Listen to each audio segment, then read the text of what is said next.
Ok les amis, là on part sur un petit truc, l'orientation scolaire. 30 secondes, on va voir ce qu'elle nous dit.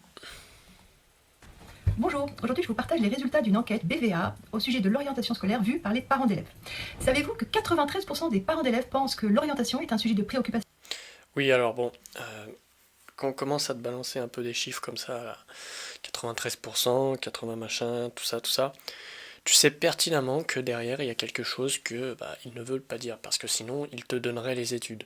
C'est toujours le même truc en fait qu'on voit, c'est que la plupart du temps, ceux qui donnent des chiffres comme ça, c'est que ils se réfugient derrière pour éviter justement de voir autre chose en fait. Et c'est ça que je trouve assez chiant quand on te donne des chiffres, parce que moi là, si je te dis 80% des gens cherchent qui ils sont, bah, tu vas me dire, oh putain, ouais, il a raison, parce qu'il donne des chiffres, tu vois, et c'est en fait, dans la manipulation, c'est que quand on te donne des chiffres comme ça, parce qu'on te dit études scientifiques, ouais, mais aujourd'hui, les études scientifiques, ça veut plus rien dire, mon gars. Les études scientifiques, t'en as qui te disent une chose, t'en as qui te disent le contraire, il y en a qui vont te dire le cannabis c'est pas bien, il y en a qui vont te dire que ça va soigner, etc. Tu vois, c'est tout plein de trucs comme ça qui font que les études aujourd'hui, ça veut plus rien dire en fait.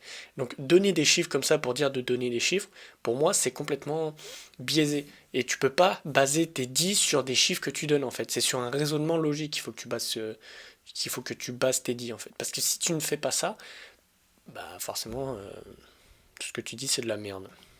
Important. Savez-vous que 62% des parents d'élèves pensent que l'orientation de leur enfant a été faite par défaut? Et enfin, savez-vous que Par défaut, c'est pas faux. Parce que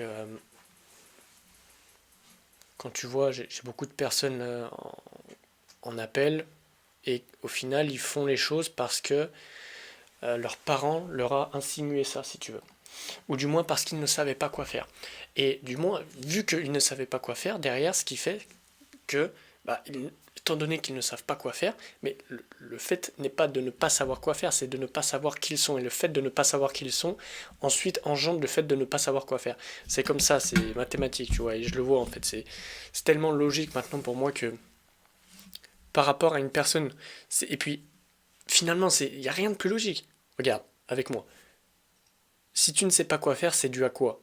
Parce que tu ne sais pas qui tu es. Et si tu ne sais pas qui tu es, eh ben, tu ne peux pas savoir quoi faire parce que tu ne sais pas ce que tu veux au fond de toi. Tu ne connais pas tes besoins, tu ne connais pas ta personnalité profonde, etc. Et donc, par rapport à ça, c'est ce qui fait que les choix que tu vas faire vont être en fonction d'autrui.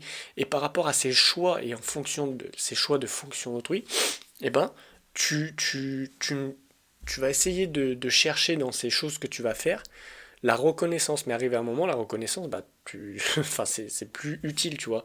Tu te rends compte, ça arrive de plus en plus tôt, mais par exemple, tu as beaucoup de personnes, tu vois, la crise de cinquantaine, c'est ça généralement. C'est les personnes qui se disent j'ai fait quelque chose toute ma vie pour des gens qui aujourd'hui ou ne sont plus là ou s'en battent un peu les couilles de moi. Donc je veux me remettre en first de ma vie, si tu veux. Je veux me remettre en priorité de ma vie. Parce que, étant donné que pendant, ça fait 30, entre 20 et 30 ans, les gens, ils ont fait un peu tout et n'importe quoi, du moins plus n'importe quoi, parce que c'était pas en accord avec eux, aujourd'hui, ils ont une perte de sens. C'est pour ça que la crise des cinquantaines, c'est justement un re-questionnement et de te dire, ok, quel est le sens dans tout ça, tu vois. C'est intéressant. 77% d'entre eux envisagent de faire appel à un conseiller d'orientation scolaire? Et vous, qu'en pensez-vous? Ouais, donc voilà, bon. C'était assez court, c'était intéressant.